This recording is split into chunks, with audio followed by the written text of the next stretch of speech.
There is a 67-year-old woman with CKD, hypertension, diabetes, presented with congestive heart failure, and underwent uneventful 3-vessel coronary artery bypass. Within 20 hours, she was extubated and all infusions stopped except for nitroprusside. On the 4th post-op, she deteriorated, exhibiting restlessness, tachypnea, tachycardia, hypotension. Inotropes, pressas, and bicarb was started. Continuous hemodialysis was also initiated, yet lactate levels continued to rise. Her chart clarified that she had received 319 milligrams of nitroprusside over 72 hours. What is the most likely cause of her condition? The patient is suffering from cyanotoxicity. If nitroprusside is administered continuously for more than 24 to 36 hours at that to large doses, cyanotoxicity occurs. Sodium nitroprusside does what? It interacts with your oxyhemoglobin, releasing NO, cyanide, and Fe3+.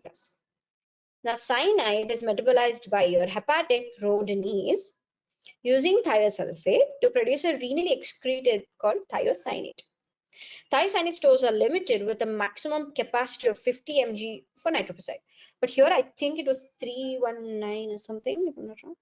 Yeah, 319. Right.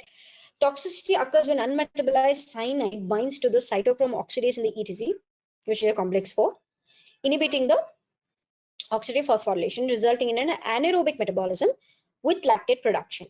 Features of the toxicity are altered sensorium, yes, seizures, yes, coma, yes, hypertension, definitely, tachycardia, arrhythmias, and GI disturbances. Now, as you guys can see, the symptoms are similar to many of the toxicities, right? So what is the one thing that will differentiate is such questions like they say nitroprusside is given and things like that. Now, this is one of the formula for oxygen content, HB into O2 saturation plus partial pressure. Your saturation will be O2 attached to the heme group. You don't worry, you don't have to calculate this as such in any of your questions. So that's a good thing, right?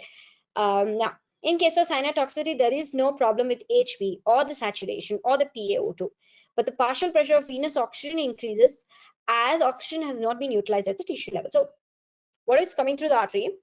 The same thing goes through the veins because it's not being utilized. Correct. Because your signer is sitting and will be like, don't bring the oxygen near me. Right. Now, I will not read this in detail, but I'll just explain in this. Now, what happens in carbon monoxide poisoning? Everywhere, as you can see, HB concentration is normal.